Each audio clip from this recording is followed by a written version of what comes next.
السلام علیکم ورحمۃ اللہ وبرکاتہ نحمده ونصلی علی رسولہ الکریم اما بعد فاعوذ باللہ من الشیطان الرجیم بسم اللہ الرحمن الرحیم رب اشرح لی صدری ویسر لی امری واحلل عقدۃ من لسانی یفقہوا قولی۔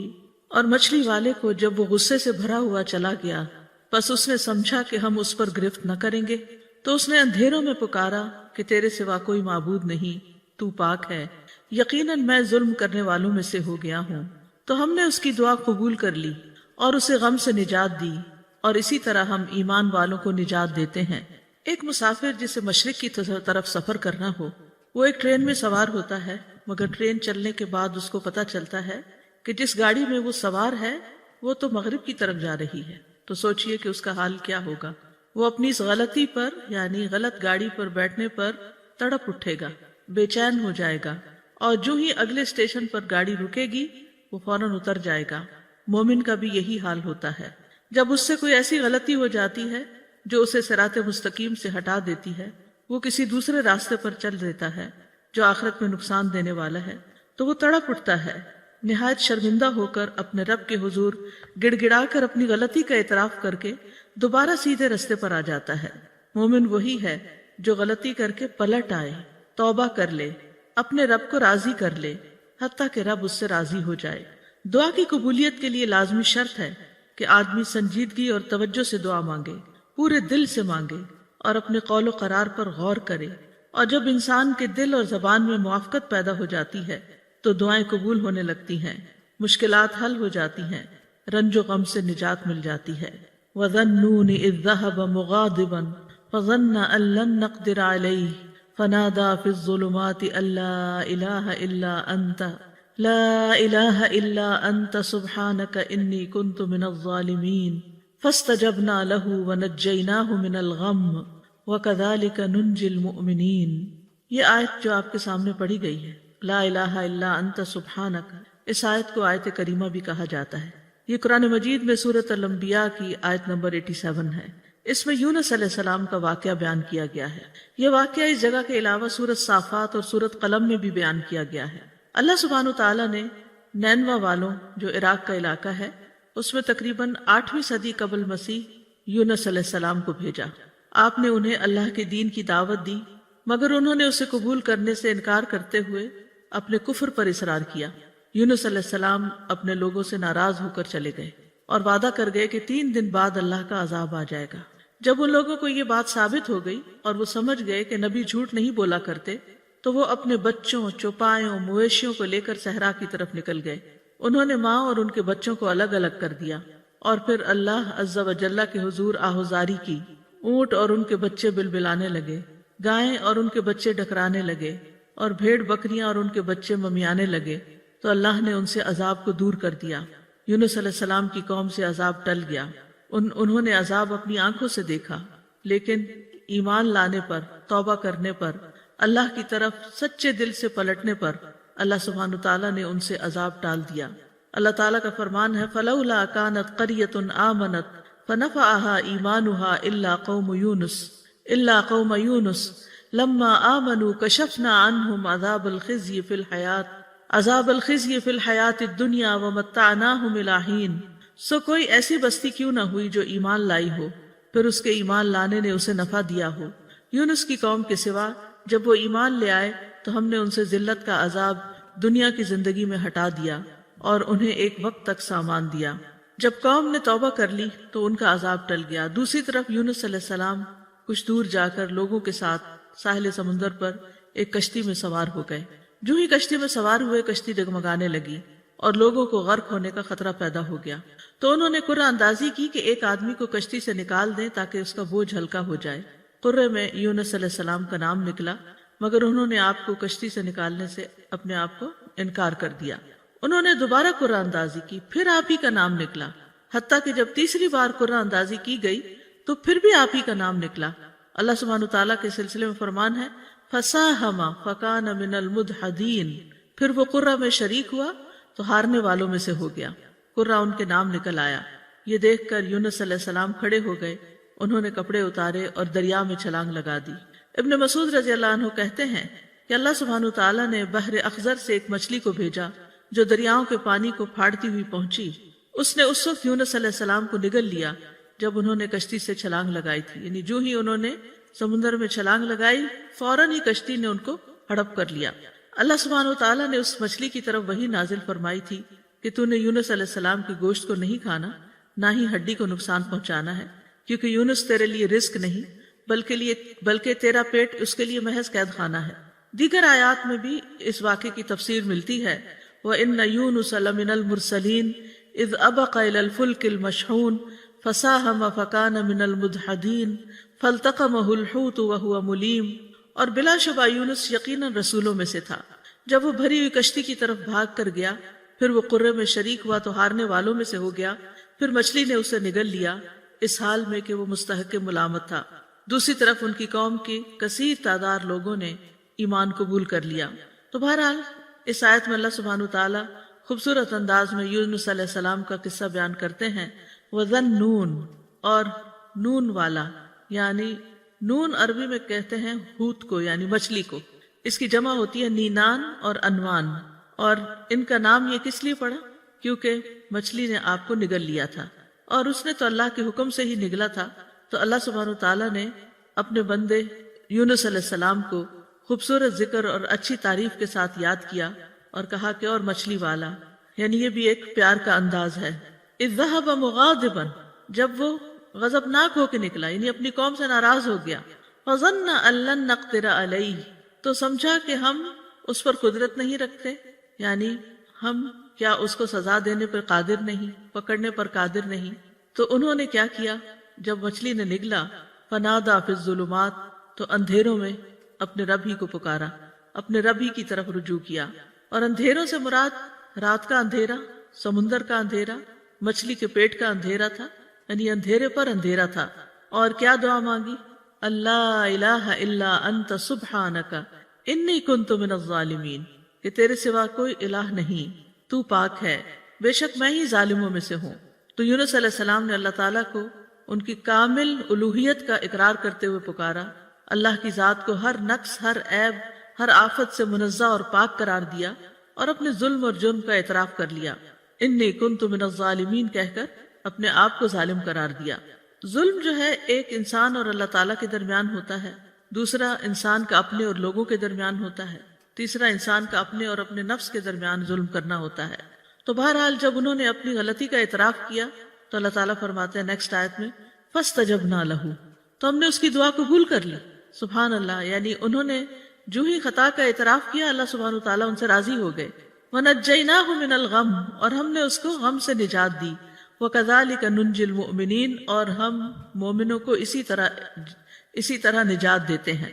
تو یہاں دراصل مومنوں کو ایمان لانے، اس پر ثابت قدم رہنے اور اس دعا کو زیادہ سے زیادہ پڑھنے کی ترغیب دی جا رہی ہے، کیونکہ وہ جان چکے ہیں کہ یونس علیہ السلام کو اس کلمے کی وجہ سے نجات ملی تھی، اور یہ ہر اس مومن کے لیے خوشخبری ہے، وعدہ ہے جو کسی بھی تکلیف اور غم میں مبتلا ہو جائے تو وہ ان الفاظ کے ساتھ اپنے رب کو پکارے تو رب ضرور اس کو اس تکلیف سے نجات دے گا، کیونکہ یہ رب کا وعدہ ہے۔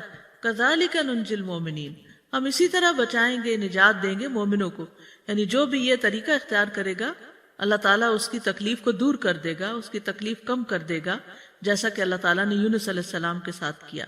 تو اس آیت میں اس بات کی دلیل ہے کہ تحلیل یعنی لا الہ الا اللہ کا پڑھنا اور تسبیح سبحانہ کا پڑھنا ہر غم کو دور کر دیتے ہیں، تکلیفوں اور پریشانیوں سے نجات دیتے ہیں۔ تو جو شخص اللہ کی کتاب پر ایمان لائے اس کے لیے یہی مناسب ہے کہ وہ اس دعا کو سختیوں میں اپنی پناہ گاہ بنائے اور خوشحالی میں اس کو اپنی سواری بنائے، اس وعدے پر بھروسہ کرتے ہوئے جو اللہ نے مومنوں کے ساتھ کیا ہے کہ وہ اس دعا کے پڑھنے والے کو قبولیت میں یونس علیہ السلام کے ساتھ ملا دیں گے، یعنی جیسے ان کو نجات ملی انہیں بھی مل جائے گی۔ یونس علیہ السلام سے ایک خطا ضرور ہوئی، لیکن انہوں نے اس کا اعتراف کیا تو اللہ سبحانہ تعالیٰ نے ان کو دوبارہ چن لیا۔ اس لیے کسی شخص کے لیے یہ کہنا جائز نہیں، نبی صلی اللہ علیہ وسلم نے فرمایا کسی شخص کے لیے یہ کہنا جائز نہیں کہ میں یونس بن متی سے بہتر ہوں، کہ میں نے وہ غلطی نہیں کی جو ان سے ہو گئی تھی۔ تو یہ یونس علیہ السلام کی دعا ہے، لا الہ الا انت سبحانک انی کنت من الظالمین۔ نبی صلی اللہ علیہ وسلم نے فرمایا ذُنُّون کی دعا جب وہ مچھلی کے پیٹ میں تھے، یعنی لا الہ الا انت سبحانک انی کنت من الظالمین، جب بھی کوئی مسلمان کسی معاملے میں ان الفاظ کے ساتھ اپنے رب سے دعا کرے وہ دعا اس کے لیے ضرور قبول ہوگی، یعنی یہ دعا کی قبولیت کا ذریعہ بھی ہے۔ یہ دکھ دور کرنے والے کلمات ہیں۔ رسول اللہ صلی اللہ علیہ وسلم نے فرمایا، کیا میں تمہیں ایسی چیز نہ بتاؤں کہ جب تم میں سے کسی آدمی کو دکھ اور پریشانی اور دنیا کی آزمائشوں میں سے کوئی آزمائش آئے تو وہ اس دعا کو پڑھے تو اس کی تکلیف دور ہو جائے گی؟ تو آپ سے کہا گیا کیوں نہیں؟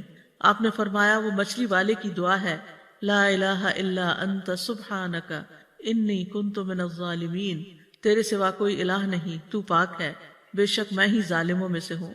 طبری کہتے ہیں کہ سلف صالحین ان الفاظ کے ساتھ دعا مانگتے تھے اور اس دعا کو دعائے کرب کہا کرتے تھے، یعنی تکلیف دور کرنے والی دعا کا نام دیتے۔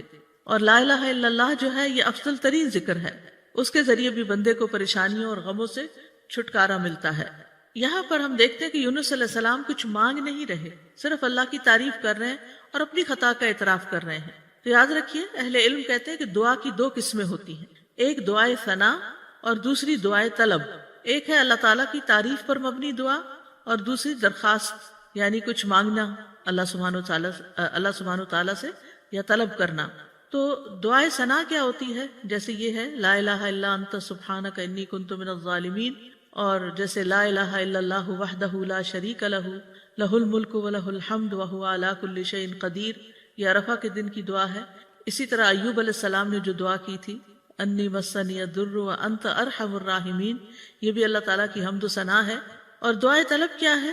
جس میں انسان اللہ کا ذکر کر کے اور تعریف کر کے اس سے کچھ مانگتا ہے، یعنی اسپیسیفک دعا کرتا ہے۔ تو اس دعا میں ایک طرف لا الہ الا انت سبحانک ہے اور دوسری طرف اپنی خطا کا ارتکاب ہے۔ یاد رکھیے کہ نبی صلی اللہ علیہ وسلم سے اس دعا کی کوئی محدود گنتی وارد نہیں ہوئی۔ یونس علیہ السلام کے بارے میں بھی نہیں پتہ چلتا کہ انہوں نے کتنی دفعہ اس کو پڑھا، لیکن انہوں نے ایک دفعہ بھی جب اس کو پڑھا ہوگا پوری تڑپ کے ساتھ، پوری شدت کے ساتھ، تو اللہ سبحانہ تعالیٰ نے ان کی دعا قبول کر لی۔ تو اس لیے لازم اپنے اوپر نہ کیجئے کہ 1.25 دفعہ ہی ضرور اس کو پڑھنا ہے یا 100 دفعہ ہی ضرور پڑھنا ہے۔ بات جتنی دفعہ چاہیں آپ پڑھیں، چاہے 1,00,000 دفعہ پڑھیں، چاہے 100 دفعہ پڑھیں، لیکن پابندی اس کی ضروری نہیں کہ اتنا پڑھیں گے تو دعا قبول ہوگی۔ اصل چیز ہے وہ جذبہ، وہ اخلاص، وہ شوق، وہ تڑپ جس کے ساتھ انسان دعا مانگتا ہے۔ تو اس دعا کے اوپر آپ اگر غور کریں تو اس میں سب سے پہلے لا الہ الا اللہ ہے جو کمال توحید کا بیان ہے، اور دوسرا پھر سبحانہ کا ہے جو کمال پاکیزگی کا اظہار ہے کہ اللہ تعالیٰ ہر عیب اور برائی سے پاک ہے، اور تیسرے اپنی غلطیوں کا اعتراف ہے۔ تو یعنی یہ 3 ایسی بہترین چیزیں اکٹھی ہو گئی ہیں کہ جس کی وجہ سے دعا قبول ہوتی ہے۔ اور پھر اس میں ان چیزوں کو دراصل وسیلہ بنایا گیا ہے، اللہ کی توحید کا اقرار کر کے اس کو لا الہ الا اللہ کو وسیلہ بنایا گیا، تسبیح پڑھ کر وسیلہ بنایا گیا، انی کنت من الظالمین اپنی عبودیت کا اقرار کیا گیا اور اپنی غلطی کا اعتراف کیا گیا۔ تو یہ سب دراصل دعا کی قبولیت کے لیے ایک وسیلہ بن گیا۔ ابن قیم کہتے ہیں جہاں تک مچھلی والے کی دعا کا تعلق ہے تو اس میں رب عز و جل کی کمال توحید، اس کی کمال پاکیزگی پائی جاتی ہے، اور اس میں بندے کا اپنے ظلم اور گناہ کا اقرار بھی ہے، اور یہ مصیبت، پریشانی اور غم کے علاجوں میں سب سے مؤثر علاج ہے، اور حاجتوں کو پورا کرنے کے لیے اللہ سبحانہ تعالیٰ تک پہنچنے کا سب سے مؤثر وسیلہ ہے۔ اور یہاں پر توحید کی اقسام کا بھی ایک طرح سے ذکر ہے اور اقرار بھی ہے۔ توحید کا اقرار جو ہے یہ دراصل انسان کو رب کے آگے جھکا دیتا ہے، اس سے اللہ تعالیٰ کی عظمت کا احساس انسان کے دل میں آتا ہے، اور پھر تسبیح پڑھ کر انسان اللہ سبحانہ تعالیٰ کو انتہائی پاکیزہ قرار دیتا ہے جو کہ اس کے شایان شان ہے، اور اپنے اوپر غلطی کو لیتا ہے اور خود اپنے رب کی طرف رجوع کرتا ہے۔ اور اس میں ہم دیکھتے ہیں کہ بہت لطیف طریقے سے ظلم پر معافی کی درخواست ہے۔ انہوں نے اپنی ذات پر اپنے ظلم کا ذکر کیا، جو ظلم کی تیسری قسم ہے نا، کہ یعنی ظلم اور انسان کا اپنا نفس۔ تو یاد رکھیے اپنے گناہوں کا اعتراف کرنا حاجات پوری کرنے کا سب سے افضل دروازہ ہے۔ اللہ عظیم ہے، کریم ہے، اس کے آگے مسکین بن جائیں، اس کے آگے فقیر بن جائیں، اور ساری قوتوں کا مالک، قدرت کا مالک اسی کو سمجھیں، اور پھر اپنے رب کو تڑپ کر پکاریں، تو انشاءاللہ دعا قبول ہوگی، غم دور ہو جائیں گے، حاجات پوری ہو جائیں گی انشاءاللہ۔ ہم دیکھتے ہیں کہ سید الاستغفار جو ہے اس میں بھی انسان اپنی بندگی اور گناہوں کا اعتراف کرتا ہے اور اللہ تعالیٰ کی الوہیت کا، اللہم انت ربی لا الہ الا انت خلقتنی، اے اللہ آپ میرے رب ہیں، آپ کے علاوہ کوئی معبود نہیں، آپ نے مجھے پیدا کیا ہے، میں آپ کا بندہ ہوں۔ تو بہرحال اس میں یہ جو لا الہ الا اللہ ہے اس دعا کے اندر، یہ ایمان کی افضل ترین شاخ ہے۔ حدیث میں آتا ہے ایمان کی 70 یا 60 سے اوپر کچھ شاخیں ہیں، جن میں سب سے افضل لا الہ الا اللہ کہنا ہے۔ ایک اور جگہ پر آتا ہے افضل ذکر لا الہ الا اللہ ہے۔ سچے دل سے لا الہ الا اللہ پڑھا جائے تو آسمان کے دروازے کھل جاتے ہیں، یہ اللہ کی رحمت پانے کا سبب بھی ہے۔ نبی کریم صلی اللہ علیہ وسلم کی شفاعت دلانے والا کلمہ ہے۔ رسول اللہ صلی اللہ علیہ وسلم نے فرمایا، قیامت کے دن میری شفاعت کی سعادت سب سے زیادہ حاصل ہوگی اسے جس نے لا الہ الا اللہ خلوص دل سے کہا، یعنی سب سے زیادہ میری شفاعت کی سعادت اس کو ملے گی جو سچے دل سے لا الہ الا اللہ کہتا ہے۔ پھر یہ لا الہ الا اللہ مصائب سے نجات دلانے والا کلمہ ہے۔ نبی صلی اللہ علیہ وسلم نے فرمایا، جس نے لا الہ الا اللہ کہا تو یہ ایک دن یہ کلمہ اسے مصیبتوں سے ضرور نجات دلائے گا، اس سے پہلے جو ہو چکا وہ ہو چکا۔ پھر جنت میں لے جانے والا کلمہ ہے، من مات وهو يعلم انه لا الہ الا اللہ دخل الجنہ، جو شخص اس حال میں فوت ہوا کہ وہ جانتا تھا کہ اللہ کے سوا کوئی الہ نہیں، وہ جنت میں داخل ہوگا۔ ایک اور حدیث کے مطابق اس کلمے کی وجہ سے انسان کو آگ سے نکال لیا جائے گا، اور مرنے والے کو خاص طور پر اس کی تلقین کرنی چاہیے۔ نبی صلی اللہ علیہ وسلم نے فرمایا، اپنے مرنے والوں کو لا الہ الا اللہ کی تلقین کیا کرو، کیونکہ جو شخص لا الہ الا اللہ پڑھتا ہے تو پھر جنت میں جانے سے، یعنی موت سے پہلے، تو جنت میں جانے سے اسے کوئی چیز روک نہیں سکتی۔ پھر سبحانہ کا جو ہے یہ تسبیح ہے، تسبیح سے تقدیر بدل جاتی ہے۔ اہل علم کا کہنا ہے، میں نے قرآن میں تسبیح کو تلاش کیا تو میں نے ایک عجیب چیز پائی، میں نے پایا کہ تسبیح تقدیر کو ٹال دیتی ہے، جیسا کہ یونس علیہ السلام کے واقعے میں ہے۔ اللہ تعالیٰ فرماتے ہیں، فَلَوْلَا أَنَّهُ كَانَ مِنَ الْمُسَبِّحِينَ لَلَبِثَ فِي بَطْنِهِ إِلَى يَوْمِ يُبْعَثُونَ، پھر اگر یہ بات نہ ہوتی کہ بے شک وہ تسبیح کرنے والوں میں سے تھا تو یقیناً اس کے پیٹ میں اس دن تک رہتا جس میں لوگ اٹھائے جائیں گے۔ یعنی اگر یونس علیہ السلام یہ تسبیح نہ پڑھتے تو قیامت تک مچھلی کے پیٹ میں رہتے۔ تو اس سے پتہ چلتا ہے کہ تسبیح کا مقام بہت عظیم ہے اور اتنا مؤثر اور اس درجے تک پہنچا ہوا ہے کہ اللہ تعالیٰ نے اس کی وجہ سے تقدیر کو تبدیل کر دیا، جیسا کہ یونس علیہ السلام کے اس واقعے میں ہم دیکھ رہے ہیں۔ داؤد علیہ السلام کے ساتھ پہاڑ اور پرندے بھی تسبیح کرتے تھے، ان کے ساتھ ساتھ دہراتے تھے۔ سورۃ الانبیاء میں آتا ہے، وَسَخَّرْنَا مَعَ دَاوُودَ الْجِبَالَ وَيُسَبِّحْنَ وَالطَّيْرَ، ہم نے داؤد کے ساتھ پہاڑوں کو مسخر کر دیا جو تسبیح کرتے تھے۔ تمام مخلوقات تسبیحات کرتی ہیں، یعنی زمین آسمان کی۔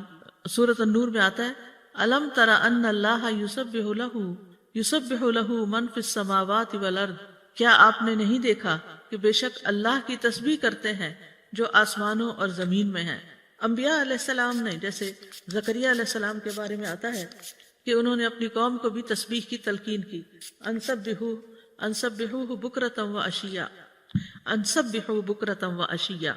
یہ سورۃ مریم کی آیت نمبر 11 ہے۔ موسیٰ علیہ السلام کی دعا میں بھی ہم دیکھتے ہیں، وہ کہتے ہیں، وَاجْعَل لِّي وَزِيرًا مِّنْ أَهْلِي هَارُونَ أَخِي اشدد به ازری واشرکہ فی امری کئی نسبحک کثیرا ونذکرک کثیرا، اور میرے لیے میرے گھر والوں میں سے ایک بوجھ ہٹانے والا بنا دے، ہارون کو جو میرا بھائی ہے، اس کے ساتھ میری پشت مضبوط کر دے اور اسے میرے کام میں شریک کر دے، تاکہ ہم تیری بہت زیادہ تسبیح کریں، یعنی مل کے تیری تسبیح کریں۔ اہل جنت بھی اللہ تعالیٰ کی تسبیح کریں گے۔ ان کے بارے میں جنت والوں کا تذکرہ کرتے ہوئے اللہ تعالیٰ فرماتے ہیں، دعواہم فیہا سبحانک اللہم وتحیتہم فیہا سلام، ان کی دعا ان میں یہ ہوگی، پاک ہے تو اے اللہ، اور ان کی آپس کی بات ان باغات میں سلام ہوگی، یعنی جہاں سے جو گزرے گا، دیکھے گا، ایک دوسرے کو ملے گا تو سلام کرے گا۔ فرشتے بھی اپنے رب کی تسبیح کرتے ہیں، والملائکۃ یسبحون بحمد ربہم ویستغفرون لمن فی الارض، فرشتے اپنے رب کی حمد کے ساتھ تسبیح کرتے ہیں اور ان لوگوں کے لیے بخشش کی دعا کرتے ہیں جو زمین میں ہیں۔ تسبیح کے بہت سے فائدے بھی ہیں۔ اللہ کے ہاں قربت اور فضیلت پانے کا آسان راستہ ہے۔ رسول اللہ صلی اللہ علیہ وسلم نے فرمایا، تم لوگ اللہ کی عظمت کا جو ذکر کرتے ہو، یعنی تسبیح، تحلیل اور تحمید کے الفاظ کہتے ہو، وہ عرش کے ارد گرد چکر لگاتے ہیں۔ ان کلمات کی ایسی بھنبھناہٹ ہوتی ہے جیسے شہد کی مکھیوں کی بھنبھناہٹ۔ وہ کلمات اپنے ذکر کرنے والے کی اللہ کے ہاں یاد دلاتے ہیں۔ کیا تم میں سے کوئی نہیں چاہتا کہ اس کے لیے کوئی ایسا ہو یا ہمیشہ اللہ کے ہاں اس کی یاد دلائی جاتی رہے؟ تو تسبیح سے یہ چیز ہوتی ہے۔ پھر دل کی گھٹن اور تنگی کا علاج بھی ہے۔ قرآن مجید میں آتا ہے وَلَقَدْ نَعْلَمُ أَنَّكَ يَضِيقُ صَدْرُكَ بِمَا يَقُولُونَ فَسَبِّحْ بِحَمْدِ رَبِّكَ وَكُن مِّنَ السَّاجِدِينَ وَاعْبُدْ رَبَّكَ حَتَّى يَأْتِيَكَ الْيَقِينُ۔ اور بلا شبہ یقیناً ہم جانتے ہیں کہ بے شک تیرا سینہ اس سے تنگ ہوتا ہے جو وہ کہتے ہیں، بس اپنے رب کی حمد کے ساتھ تسبیح کرو اور سجدہ کرنے والوں میں شامل ہو جاؤ اور اپنے رب کی عبادت کرو یہاں تک کہ تیرے پاس یقین آ جائے۔ پھر اسی طرح پریشانی، ڈر اور خوف دور کرنے کا ذریعہ ہے۔ رسول اللہ صلی اللہ علیہ وسلم نے فرمایا جو رات سے خوف کھائے کہ وہ اسے پریشان کرے گی، یا مال خرچ کرنے سے بخل کرے، یا دشمن سے مقابلہ کرنے سے ڈرے، تو اسے چاہیے کہ وہ اس قول کی کثرت کر دے سبحان اللہ و بحمدہ، سبحان اللہ و بحمدہ، کیونکہ یہ اللہ کے نزدیک سونے کا پہاڑ اللہ عز و جل کے راستے میں خرچ کرنے سے زیادہ محبوب ہے۔ اور کس کے پاس سونے کا پہاڑ ہے ہمارے ہاں؟ لیکن اگر ہم یہ تسبیح پڑھتے ہیں تو انشاءاللہ اتنا بڑا اجر و ثواب ملے گا۔ پھر اسی طرح تسبیح کو صدقہ بھی کہا گیا۔ نبی صلی اللہ علیہ وسلم نے فرمایا تم میں جو آدمی صبح کرتا ہے تو اس کے ہر جوڑ پر صدقہ لازم ہے، تو ہر مرتبہ سبحان اللہ کہنا صدقہ ہے، ہر مرتبہ الحمدللہ کہنا صدقہ ہے، اور ہر مرتبہ لا الہ الا اللہ کہنا صدقہ ہے، ہر مرتبہ اللہ اکبر کہنا صدقہ ہے، نیکی کا حکم دینا صدقہ ہے، اور برائی سے روکنا بھی صدقہ ہے۔ تو اس طرح انسان کے 360 جوڑوں کے صدقات ان تسبیحات سے بھی ادا ہو جاتے ہیں۔ پھر اسی طرح سبحان اللہ کے ذریعے نیکیاں ملتی ہیں، گناہ مٹ جاتے ہیں۔ سعد رضی اللہ عنہ کہتے ہیں ہم رسول اللہ صلی اللہ علیہ وسلم کے پاس تھے تو آپ نے فرمایا کیا تم میں سے کوئی ہر دن 1000 نیکیاں کمانے سے عاجز ہے؟ آپ کے پاس بیٹھے لوگوں میں سے کسی نے پوچھا ہم میں کوئی آدمی 1000 نیکیاں کیسے کما سکتا ہے؟ آپ نے فرمایا جو آدمی 100 مرتبہ سبحان اللہ پڑھتا ہے اس کے لیے 1000 نیکیاں لکھی جاتی ہیں یا اس کی 1000 خطائیں مٹا دی جاتی ہیں۔ پھر اسی طرح رسول اللہ صلی اللہ علیہ وسلم نے فرمایا جو شخص سبحان اللہ و بحمدہ دن میں 100 بار کہے تو اس کے گناہ معاف کر دیے جاتے ہیں، اگرچہ وہ سمندر کی جھاگ کے برابر ہی کیوں نہ ہو۔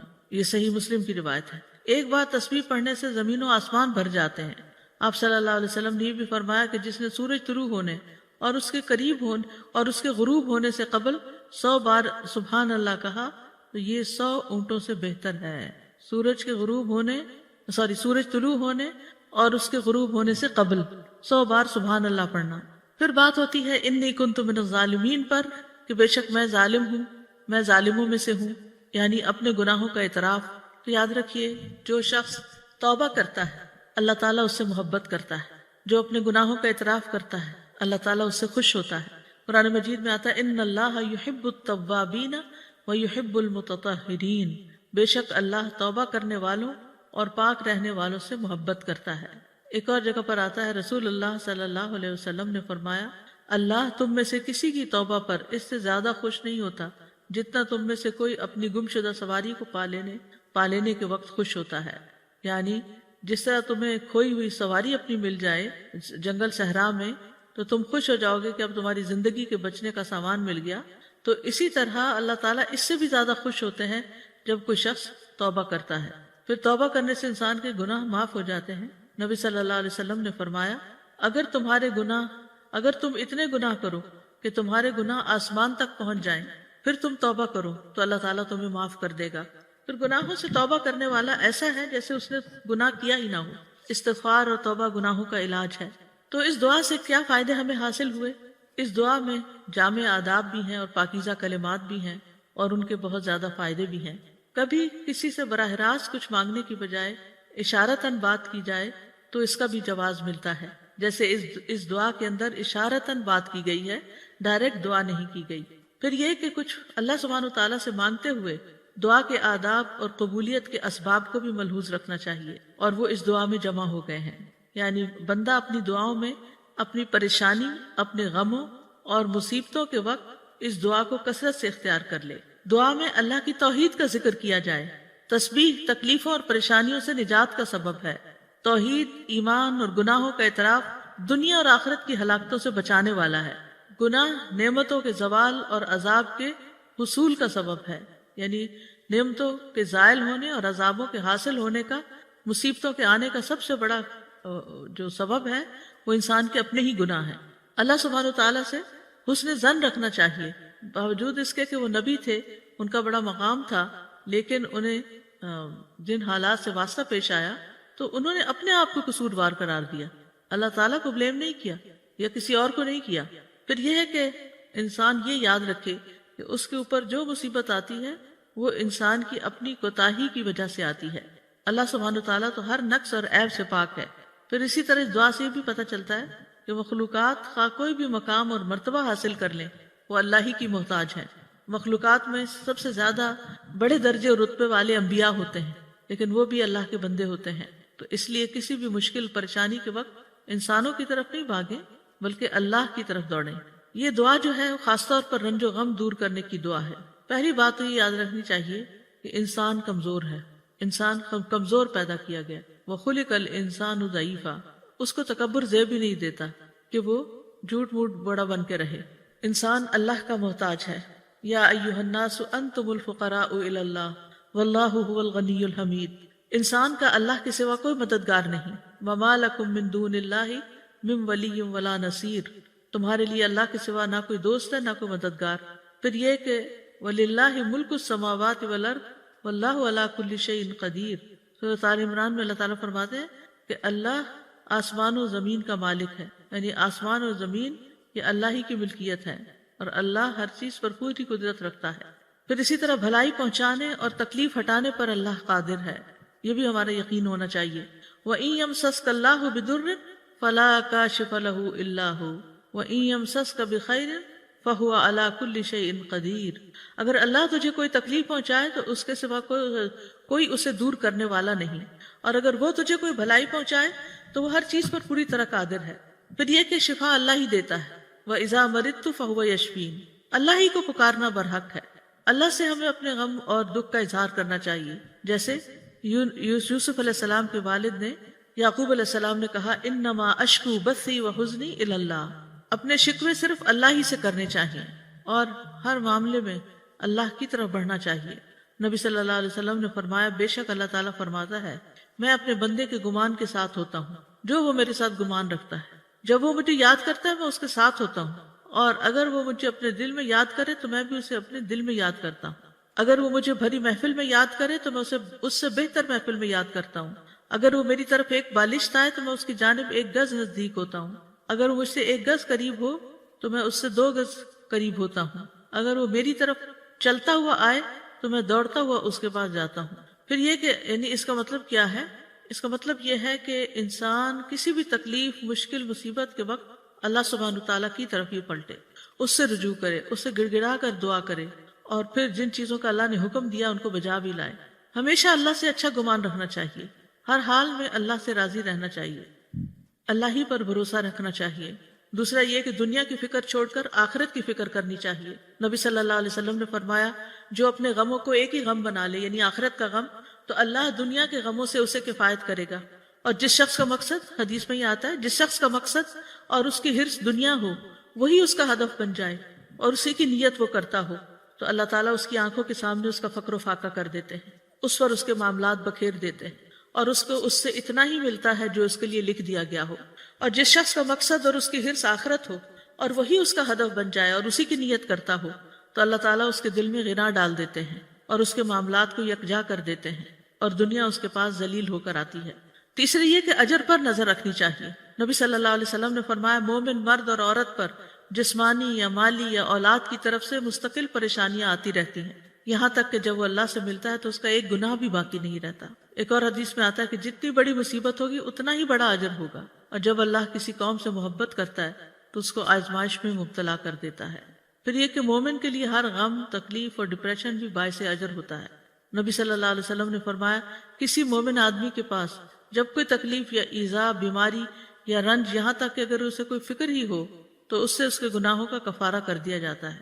پھر اسی طرح آپ نے فرمایا کہ مسلمان کو جو بھی تکلیف پہنچتی ہے تو وہ اس کے گناہوں کا کفارہ ہو جاتی ہے، یہاں تک کہ چوٹ بھی اسے لگتی ہے یا اسے کوئی کانٹا بھی چبھتا ہے یا اس کو کوئی کانٹا بھی چبھتا ہے تو وہ بھی اس کے گناہوں کا کفارہ ہو جاتا ہے۔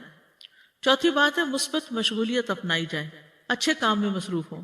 رسول اللہ صلی اللہ علیہ وسلم نے فرمایا وہ لوگ اللہ کو زیادہ محبوب ہیں جو دوسرے لوگوں کے لیے زیادہ فائدہ مند ہوں، اور اللہ عز و جل کے ہاں سب سے زیادہ پسندیدہ اعمال یہ ہیں: نمبر 1 کسی مسلمان کو خوش کرنا، نمبر 2 اس سے کوئی تکلیف دور کرنا، نمبر 3 اس کا قرضہ چکانا، نمبر 4 اسے کھلانا پلانا، اسے کھانا کھلانا، نمبر 5 اور مجھے کسی بھائی کی ضرورت پوری کرنے کے لیے اس کے ساتھ چلنا اس مسجد میں 1 مہینہ اعتکاف کرنے سے زیادہ محبوب ہے، اور جس نے اپنے غصے کو روک لیا اللہ اس کی خامیوں پر پردہ ڈال دے گا۔ پھر دوسروں کی پریشانیاں حل کرنے سے انسان کی اپنی پریشانیاں دور ہوتی ہیں۔ حدیث میں آتا ہے جو اپنے بھائی کی مدد میں لگا رہتا ہے اللہ اس کی مدد میں لگ جاتا ہے۔ 5ویں چیز ہے کثرت سے اللہ کا ذکر کرنا، کیونکہ اللہ کے ذکر سے دلوں کو اطمینان ملتا ہے، غم دکھ پریشانیاں دور ہوتی ہیں۔ اللہ کا ذکر زندگی دیتا ہے، ذکر سے قوت ملتی ہے۔ اللہ کا ذکر پریشانی سے نجات کا باعث بنتا ہے، شیطانی حملوں سے بچاؤ کا مضبوط قلعہ ہے۔ ذکر کے کچھ فائدے امام ابن قیم نے اپنی کتاب الوابل الصیب میں کیے ہیں۔ نمبر 1 یہ شیطان کو بھگا دیتا ہے، اس کا قلع کما کرتا ہے، اس کی قوت کو توڑ دیتا ہے۔ نمبر 2 یہ رحمان عز و جل کو راضی کرتا ہے۔ نمبر 3 یہ دل سے غم اور پریشانی کو دور کرتا ہے۔ نمبر 4 یہ دل کے لیے فرحت، مسرت اور خوشی کھینچ لاتا ہے۔ نمبر 5 یہ دل اور جسم کو طاقت بخشتا ہے۔ نمبر 6 یہ دل اور چہرے کو منور کرتا ہے۔ نمبر 7 یہ رزق کو کھینچ لاتا ہے۔ نمبر 8 یہ ذکر کرنے والے کو روب، حلاوت اور تازگی کا لباس پہناتا ہے۔ یہ ذکر کرنے والے کو روب، حلاوت اور تازگی کا لباس پہناتا ہے۔ تو یہ ہے کچھ فائدے جو انہوں نے مشاہدات سے اخذ کیے ہیں۔ اس سے یہ پتہ چلتا ہے کہ پریشانیوں میں انسان کو اللہ ہی کی طرف رجوع کر کے اللہ ہی کے ذکر کی کثرت کرنی چاہیے، اور پھر نماز سے بھی مدد حاصل کی جائے، کیونکہ نماز سے مدد لینے سے خوف اور غم دور ہو جاتے ہیں۔ نماز اللہ سبحانہ وتعالیٰ کے قریب ہونے کا بہترین ذریعہ ہے۔ غم اور پریشانی میں نماز کا سہارا لینا چاہیے۔ نمازوں کی حفاظت کرنے سے اللہ کی حفاظت ملتی ہے، خصوصاً فجر کی نماز کی حفاظت کرنے والا اللہ کی حفاظت میں ہوتا ہے۔ چاشت کی 4 رکعت پڑھنا دن بھر کے لیے کافی ہو جاتی ہے۔ 7ویں چیز اس سے بڑی مصیبت کو یاد کرنا، یعنی جب کوئی مصیبت آئے تو سوچیں کہ اس سے بڑی بھی آ سکتی تھی، تو دل میں شکر پیدا ہوگا، اور جو شکر ادا کرتا ہے اللہ تعالیٰ اس کی نعمت کو محفوظ رکھتے ہیں اور اس کو اس سے بھی بہتر عطا کرتے ہیں۔ پھر یہ کہ اپنے سے نیچے والوں کو دیکھا جائے، انبیاء کی آزمائشوں تکلیفوں کے بارے میں جانا جائے، تاکہ ہمیں اپنی تکلیفیں بہت بڑی نہ لگیں۔ کرنے کے کچھ کام ہیں، پہلے دعا کر لیتے ہیں۔ پریشانی کی دعائیں جو ہیں، ایک تو یہی آیت کریمہ ہے، پھر دوسری اللہ اللہ ربی لا اشرک بہ شیئا، پھر لا الہ الا اللہ العظیم الحلیم، لا الہ الا اللہ رب العرش العظیم، لا الہ الا اللہ رب السماوات و رب الارض و رب العرش الکریم۔ پھر ہم و غم سے پناہ مانگنے کی دعا، اللہم انی اعوذ بک من الہم والحزن والعجز والکسل والبخل والجبن ودلع الدین وغلبۃ الرجال۔ اے اللہ میں تیری پناہ مانگتا ہوں دکھ، غم، عاجزی، سستی، بخل، بزدلی، قرض کے بوجھ اور لوگوں کے اپنے اوپر غلبے سے۔ انس بن مالک کہتے ہیں نبی صلی اللہ علیہ وسلم کو جب کوئی انتہائی پریشان معاملہ آتا تو آپ فرماتے یا حی یا قیوم برحمتک استغیث، اے زندہ اور اے قائم رہنے والے میں تیری رحمت کے وسیلے سے فریاد کرتا ہوں۔ اور اس دعا کو تو دعائے کرب کہا گیا ہے، یا دعائے یعنی کہ مصیبت زدہ کی دعا، کرب کے وقت پڑھنے والی دعوات المکروب جس کو کہتے ہیں۔ اللہم رحمتک ارجو فلا تکلنی الی نفسی طرفۃ عین واصلح لی شانی کلہ لا الہ الا انت۔ پھر گھبراہٹ کے وقت کی دعا ہے اعوذ بکلمات اللہ التامۃ من غضبہ وشر عبادہ ومن ہمزات الشیاطین وان یحضرون۔ اور کرنے کے کام یہ ہے کہ یونس علیہ السلام کی یہ دعا کثرت سے پڑھیں، یعنی کوئی دن زندگی کا ایسا نہ جائے کہ جس میں یہ دعا نہ پڑھی جائے۔ دوسرا یہ کہ مشکلات میں اللہ کی طرف رجوع کرے اور سچے دل سے رجوع کرے اور اللہ ہی سے دعائیں مانگیں۔ پھر یہ کہ اپنی غلطیوں گناہوں کا اعتراف کرتے ہوئے اخلاص کے ساتھ توبہ کریں، یعنی سچائی سے دعا کریں، اخلاص سے کام لیتے ہوئے، اور اللہ سے اچھی امیدیں رکھیں۔ اللہ سبحانہ وتعالی ہم سب کے غم، دکھ، پریشانیاں اور مشکلات دور فرما دے۔ وآخر دعوانا ان الحمد للہ رب العالمین۔ سبحانک اللہم و بحمدک، اشہد ان لا الہ الا انت، استغفرک و اتوب الیک۔ السلام علیکم ورحمۃ اللہ وبرکاتہ۔